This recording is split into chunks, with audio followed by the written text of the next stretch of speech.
안녕하세요. 보험조항팬 주희영, 이명길, 조원 팀장입니다.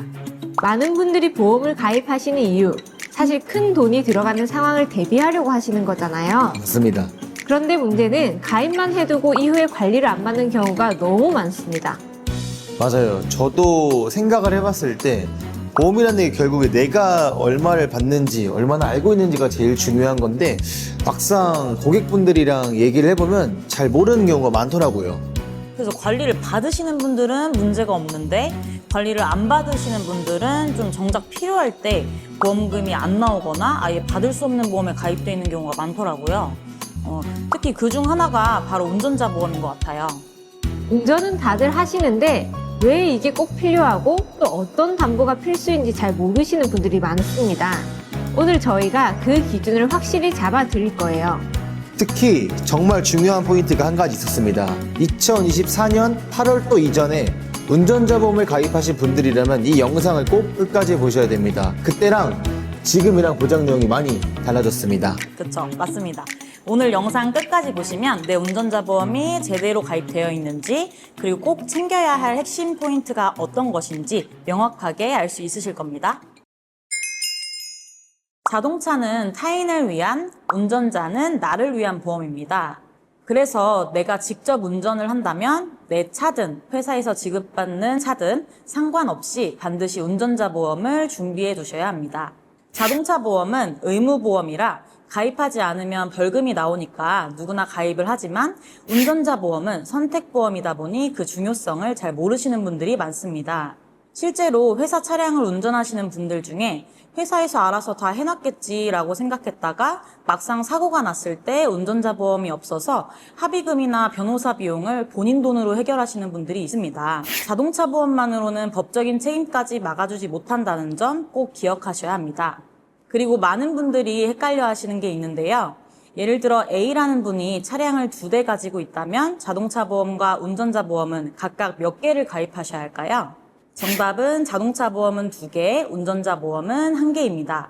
자동차 보험은 차량별로 각각 가입해야 하지만 운전자 보험은 사람 1명 기준으로 가입하면 되기 때문에 이걸 모르고 운전자 보험을 2-3개 중복해서 가입하시는 분들은 꼭 한번 체크를 해보셔야 합니다. 정리해드리면 자동차 보험은 내가 운전하는 차마다 필요하고 운전자 보험은 나라는 사람에게 하나만 있으면 충분합니다. 그래서 운전하는 분이라면 이 2가지를 어떻게 준비를 하셔야 하는지 꼭 확인해 보시길 추천드립니다. 여러분의 운전자 보험은 얼마인가요? 고객들마다 누구는 10,000원, 누구는 50,000원 이상 이렇게 다들 각각 다른 보험료로 운전자 보험이 가입되어 있으신데요. 여기서 봐야 하는 핵심 포인트는 2가지입니다. 첫 번째는 가입된 보장 내용 중 운전자 보험에서 꼭 가입해야 되는 필수 담보는 교통사고 처리 지원금, 변호사 선임 비용, 벌금입니다. 두 번째는 내가 운용하고 있는 차량이 영업용인지 개인용인지 확인이 필요합니다. 여기 설계안을 보시면 필수 담보는 교통사고 처리 지원금 2억, 육주 미만 1,000, 대인 벌금 3,000, 대물 벌금 500, 변호사 선임 비용 5,000입니다. 개인용인 경우에는 보험료가 3,000원 정도이며 영업용으로 설계하면 약 18,000원으로 약 6배가 올라갑니다. 이 부분은 운전자 필수 보장으로 꼭 준비해야 됩니다.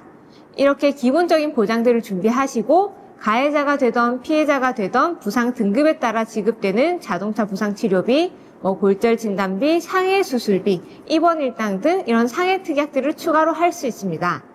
나는 운전자 보험의 핵심만 가입하고 싶으시면 필수 담보만 구성하시면 되고 가입된 보험에 상해가 부족해서 추가로 하고 싶으신 분들은 추가로 구성하실 수 있습니다. 실제 사례를 말씀드리겠습니다. 무단횡단하던 사람을 못 보고 부딪혔는데 척추골절로 부상급수 8급 그리고 전치 6주 중상에 해당되어서 형사합의금 6천만 원에 합의를 했는데 후유정의 같은 경우 50% 이상 실무상 중상해로 인정하고 있어서 형사합의를 했지만 중상해 관련 교통사고 처리 특례법은 관이사 불벌죄에 해당하며 피해자가 가해자의 처벌을 원치 않아서 검사가 기소하지 않고 공소권 없음으로 종결 처리한 사건이 있습니다. 두 번째 사례인데요. 언덕에 주차를 했는데 급하게 내리면서 기어를 드라이브에 놓고 하차했는데 내려가면서 지나가던 사람을 부딪혔을 때 보상됐던 사례가 있었습니다.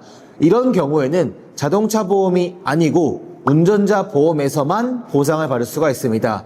그래서 내가 가입된 운전자 보험이 잘 되어 있는지 꼭 확인을 해보셔야 됩니다. 마지막 정리를 해드리겠습니다. 운전자 보험은 운전하는 사람에게 가입을 해야 되고 자동차 보험에서 보상하지 않는 교통사고 처리 지원금, 변호사 선임 비용, 벌금 등 비용에 대한 부분을 해결할 수 있는 것이고요. 자동차 보험은 상대방 차량과 사람, 그리고 나를 위한 자상, 자차에 대해 보상받을 수 있는 보험이라고 생각하시면 되십니다. 자동차 보험에서 운전자 보험에 대한 부분은 보상해주지 않기 때문에 별도로 꼭 가입을 해야 되고 개인용, 영업용 차량 운전 여부에 따라 보험료는 많이 달라질 수 있습니다. 보험 조항편이 추천드리는 것은 두 가지 방법이 있습니다. 첫 번째, 운전자 비용 담보만 가입하는 겁니다. 여기는 가장 저렴한 회사를 찾는 게 가장 포인트인데요. 제가 필수 담보로 구성된 회사를 비교했습니다. 먼저 10개 손해보험회사를 비교했는데 C보험회사가 가장 동일한 조건으로 저렴했습니다. 하지만 최소보험료가 10,000원이기 때문에 필수 담보만 준비하고 싶은 분들은 최소보험료가 5,000원이 가능한 A사와 B사로 준비하시면 운전자 보험을 저렴하게 준비할 수 있습니다. 두 번째, 운전자 비용 담보와 자동차 부상 치료비 보장받을 수 있는 플랜인데요. 보장 구성 내용은 필수적인 담보와 자동차 부상 치료비가 추가되었습니다. 필수 담보에는 가해자가 되던 피해자가 되던 상관없이 부상 급수에 따라 받을 수 있는데요. 자동차 부상 치료비를 함께 구성하시는데 추가했을 때 동일하게 C회사가 제일 저렴했습니다. 이렇게 기본적인 보장들을 준비하고 필요에 맞게 골절 진단비나 상해 수술비, 자동차 입원 일당 같이 상해 담보를 필요하신 것들은 추가하시면 됩니다. 도움이 되셨다면 좋아요와 구독, 그리고 궁금하신 부분은 아래 카카오 채널로 연락주세요. 항상 고객님의 입장에서 보험을 쉽게 풀어드리는 보험 조항편이 되겠습니다. 감사합니다. 본 광고는 광고심의 기준을 준수하였으며 유효기간은 심의일로부터 1년입니다.